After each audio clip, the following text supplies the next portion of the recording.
बांग्लादेश में तख्ता पलट के बाद कट्टरपंथी हावी है। यूनुस सरकार लाचार है। आरोप लग रहे हैं कि यूनुस जो है कट्टरपंथियों के इशारे पर काम कर रहे हैं। बिल्कुल, अब यूनुस की तरफ से देखिए शेख हसीना को लेकर एक बड़ा बयान दिया गया है। क्या बयान उनकी तरफ से दिया गया और इस वक्त क्या चल रहा है बांग्लादेश में, तो आपको इस रिपोर्ट के जरिए बताते हैं।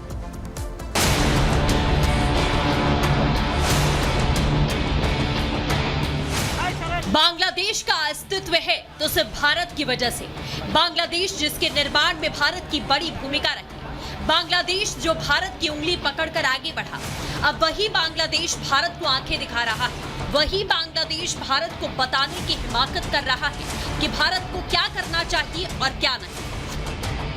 तख्ता पलट होते ही बांग्लादेश की सरकार के सुर बदल गए हैं। अंतरिम सरकार के प्रमुख मोहम्मद यूनुस ने बयान देते हुए कहा कि शेख हसीना का भारत में रहते हुए राजनीतिक टिप्पणी करना एक अमित्रतापूर्ण इशारा है। अगर भारत शेख हसीना को तब तक रखना चाहता है जब तक बांग्लादेश उसे वापस नहीं चाहता, तो शर्त ये होगी कि शेख हसीना को चुप रहना होगा। मतलब साफ है, शेख हसीना की देश छोड़ते ही कट्टरपंथी समर्थित सरकार आते ही बांग्लादेश के हाव भाव बदल चुके हैं। मोहम्मद यूनुस अब भारत को मित्रता के पैमाने सिखा रहे हैं, उस भारत को जिसने बांग्लादेश को चलना सिखाया। इतना ही नहीं, शेख हसीना की वापसी को लेकर यूनुस ने बयान दिया, हम शेख हसीना की वापसी चाहते हैं ताकि बांग्लादेश के साथ न्याय हो सके। शेख हसीना पर मुकदमा चलना चाहिए। हसीना जब तक भारत में है तब तक चुप रहे। मोहम्मद यूनुस इंसाफ और न्याय की बात कर रहे हैं और खुद के देश में बांग्लादेशी हिंदुओं को प्रताड़ित किया जा रहा है। खुलना में ईश निंदा के आरोप में भीड़ ने एक हिंदू लड़के पर क्रूर हमला किया। भीड़ ने लड़के को पुलिस से छीन लिया, उपायुक्त कार्यालय के अंदर उस पर हमला किया। बताया जा रहा है कि गंभीर हालात में सेना के अस्पताल में इलाज जारी है। हिंदुओं पर हमलों के मामले में यूनुस ने आंखों में पट्टी बांध रखी है, इसीलिए भारत में संतों का आक्रोश बढ़ता जा रहा है।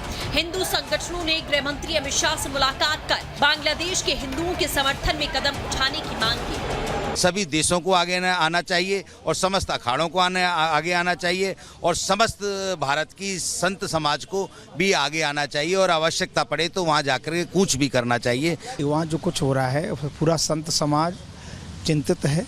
पड़ोस का देश है और पहले वहाँ सभी हिंदू ही थे, आज भी बड़ी संख्या में वहाँ हिंदू रहता है, इसलिए हम सबका एक प्रकार से दुखी होना ये जायज है। हिंदुओं को बचाने के लिए जल्द कुछ करना होगा, क्योंकि यूनुस प्रशासन तो अब बांग्लादेश में हिंदू अफसरों की लिस्ट बनवा रहा है ताकि उन्हें अलग थलग किया जा सके। क्या इससे पता चलता है कि यूनुस के चेहरे से जिहादी नकाब उतर चुका है? Bureau report, Republic Bharat. तो ये बांग्लादेश में आपने देखा कि इस वक्त क्या हालात बने हुए हैं। खबरों में आगे बढ़ते हैं और आपको 3 तस्वीरें हम दिखाएंगे जहां पर देखिए एक खबर सामने आई वुनलोवा के शहर की, जहां पर आग लग गई। इसके अलावा अमेरिका से भी खबर सामने आई, अमेरिका में भी आग की तस्वीरें देखने को मिली है। तो ये आपको दिखा रहे वुनलोवा की तस्वीरें रूस की, और इसके अलावा अमेरिका की भी 2 जगहों की तस्वीरें इस वक्त दिखा रहे हैं। बिल्कुल, और केमिकल प्लांट में आग लगी है अमेरिका के ओहियो में। कैलिफोर्निया में आप देखिए किस कदर आग का तांडव इन तस्वीरों में देखने को मिल सकता है। जंगल में आग लग गई है, कहीं प्लास्टिक फैक्ट्री में आग लगी है। दरअसल जो प्लास्टिक फैक्ट्री की तस्वीर आप पहली वाली देख रहे हैं वो रूस की वुजलोवा की है, लेकिन इस आग लगने के पीछे मुख्य तौर पर वजह क्या रही वो सामने नहीं आई है। रूस से लेके अमेरिका तक की अगर बात करें तो लपटों का तांडव दिख रहा है। अब इसमें नुकसान कितना हुआ, जनहानि कितनी हुई है, ये बड़ा सवाल है, लेकिन इन आग की लपटें, धुएं का गुबार देखकर लग रहा है कि बहुत बड़ा हादसा है और ऐसे में कौन कौन इसकी चपेट में आया, ये बड़ी खबर है। देखिए आपको बता रहे हैं, अगर रूस की वुजलोवा की बात करें तो प्लास्टिक फैक्ट्री में भीषण आग लग गई। तुला रीजन में फैक्ट्री में रखे ऑयल टैंकर तक पहुंच गई। करीब 1500 स्क्वायर मीटर तक आग फैल चुकी है। आग बुझाने की कोशिश लगातार की जा रही है। बिल्कुल, और दूसरी तस्वीर अमेरिका के ओहियो से, एक केमिकल प्लांट में भयंकर आग लग गई और प्लांट में फंसे करीब 100 लोगों को सुरक्षित निकाल लिया गया। ये गनीमत रही। उधर अक्रॉन इलाके में भी केमिकल प्लांट में आग लग गई। इसकी तस्वीरें आपको लगातार हम दिखा रहे हैं और कड़ी मशक्कत के बाद आग पर काबू पाया गया। कैलिफोर्निया के जंगल में भी भयंकर आग लग गई है। तो ये तस्वीर आपको दिखा रहे हैं इस वक्त।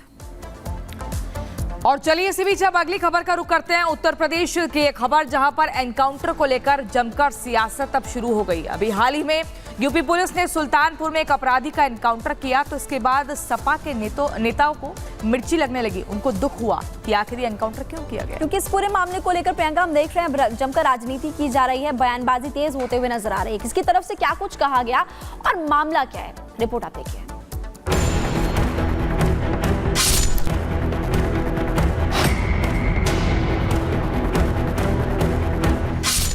यूपी के सुल्तानपुर में दिन दहाड़े ज्वेलरी शॉप पर डकैती हो रही है।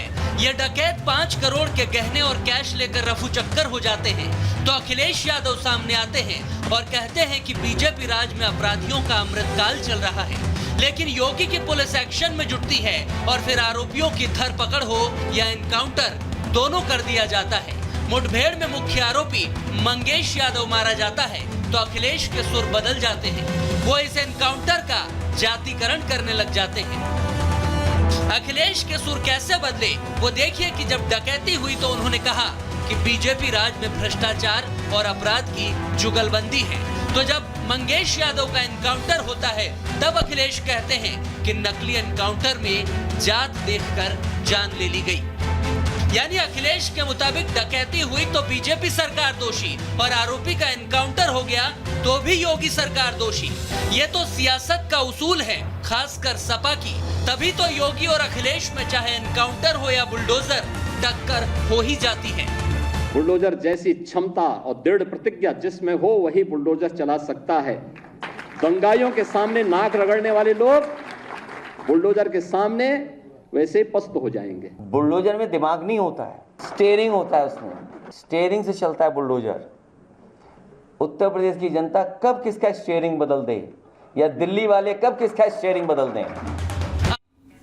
देखिए एनकाउंटर इस पूरे मामले को लेकर अब कैसे राजनीति हो रही है वो लगातार आपको बताएं। बिल्कुल, और सवाल बड़ा यह है कि जातिवाद का एनकाउंटर कब होगा।